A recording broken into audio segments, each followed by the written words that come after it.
Hi there, and in this video we will see how to make a switchboard and how to use these toggle buttons and how to use the callback function from these buttons so that we can get the updates about the exact state of the switch. We have already seen how to integrate sensors with the SmarDen.tech, and now in this video we will make the smart switchboard device and we'll keep it online. So let's start with the switch part here. Just a second, let me show you from where you can get the example. Again, in the repository ESP12, then go to examples, and then you have the switch.ino. I have already copied and pasted it in the Arduino IDE, and I have run the compilation so that it will not take time at the time of recording. So okay, here we have the similar things, but in this case let's focus on the switch IDs. Let's change those things. Here we have two different things. First one is this bulb. Click on element details, and here we have element ID as bulb. Control C, and switch ID, let's rename it to bulb and paste it here. Control V. So this is my switch ID, and let's open the properties for LED. Click on element details, and here is the switch ID for LED. Let's enter another string. Let's keep it small, and here we have the element ID for bulb and LEDs. Now we need to paste this topic subscribe on as the topic here. Previously, when we were discussing about sensors, we only have that string pub topic, but now we need to subscribe to a particular topic.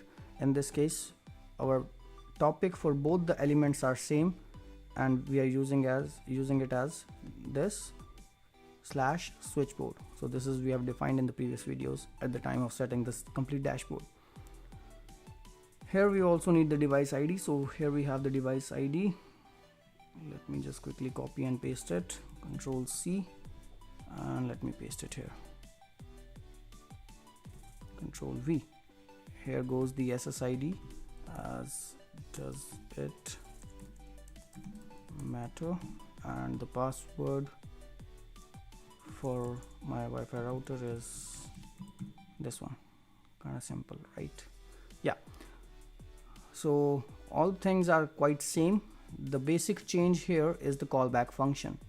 So callback function is a part of pub/sub client library. Rest all program is same as the previous one.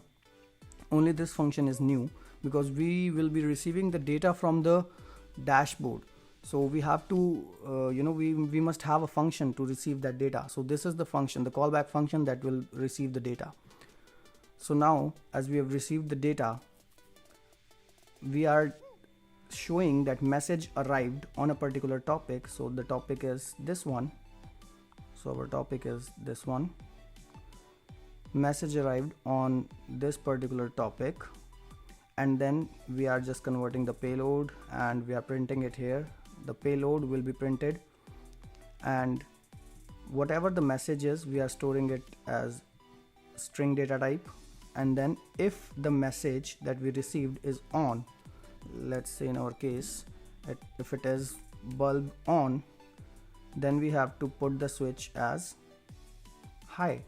So here we have the switch that is connected on D4. Let's call it bulb, and let's keep it small. Similarly, we have to define another one for LED. #define LED. Let's say it's on D5. So we have bulb on D4 pin and LED on the D5 pin. Now what we need to do is go to the callback function, digital write bulb as high when it receives bulb on. In the case of switch ID, we need to replace it with the bulb. So we are publishing SmarDen_dev_resp space your bulb ID space your message, and your message will be same, bulb on. So this will print something like this: SmarDen_dev_resp space your bulb ID, and in our case it's this one, Control C, and the bulb ID is this, and space, and the message will be bulb on. So the complete message becomes this, and we need to publish this message to the server so that the server will get to know that the bulb is turned on actually. So we are publishing it on the same topic, and we are publishing the message here, pub message.cstr is just to convert it to a char array. And we are also writing on the serial monitor that bulb on. Similarly, if we receive bulb off, we are just putting the bulb low with the bulb ID, and we are writing it here as bulb off. We can repeat the same steps for the LED as well. If I get LED on, I will turn on the LED. I will print the data for LED because I've already defined it, and here I have LED off. I need to write it on the serial monitor as well. Let's do it, and it's done. In the case of LED, the LED ID will be different, and here it will be LED on. The ID of LED is this one, so it is different from the bulb. So here you can write this thing. So I hope you understood the concept. Now let's upload this program. In the GitHub repository, the program that I've just copied, it is for a single switch. That's why it was written as switch. But now, as we are using two different elements, two different toggle buttons, one for bulb and another one for LED, we will be using this different element IDs. Okay, one thing that I forgot, here I need to write bulb, and again I need to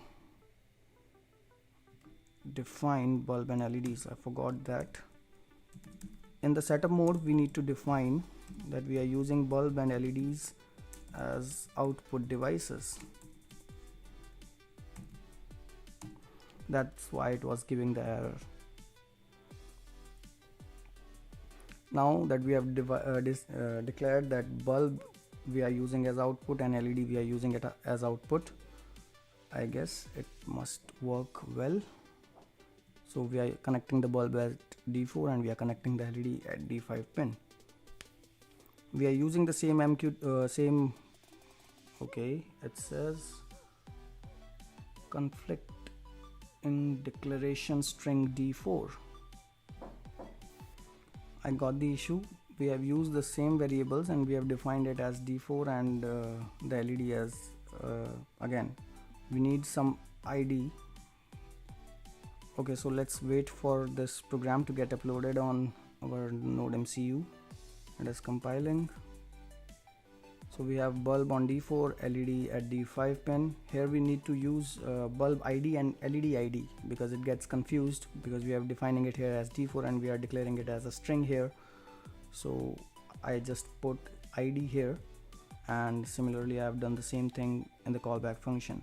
Bulb ID, LED ID and LED ID. So that's what we need to do. Now it will upload the sketch and let's wait for it. And I'll show you. Okay, it's uploading and I've used the same node MCU. So let's wait for it to get uploaded. Okay, so as it is uploading, you can see that the temperature sensor is offline because we are using the same device. The connection status turns offline.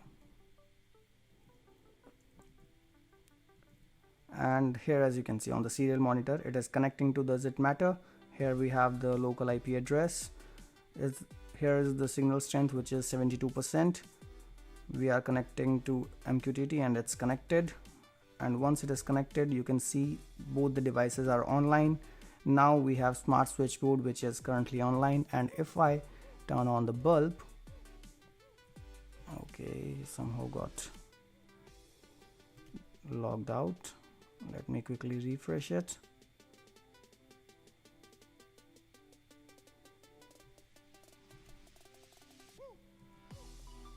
I got the message bulb on.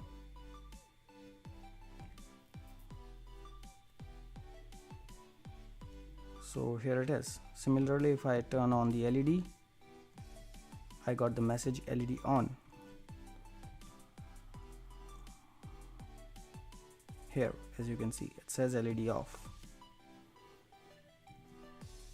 So that's how you can use the callback functions, and I hope you have learned something out of it. Stay tuned for more videos, as I'll be integrating more sensors and more devices, and I'll be creating different groups devices, and I'll be explaining each and everything about them as well.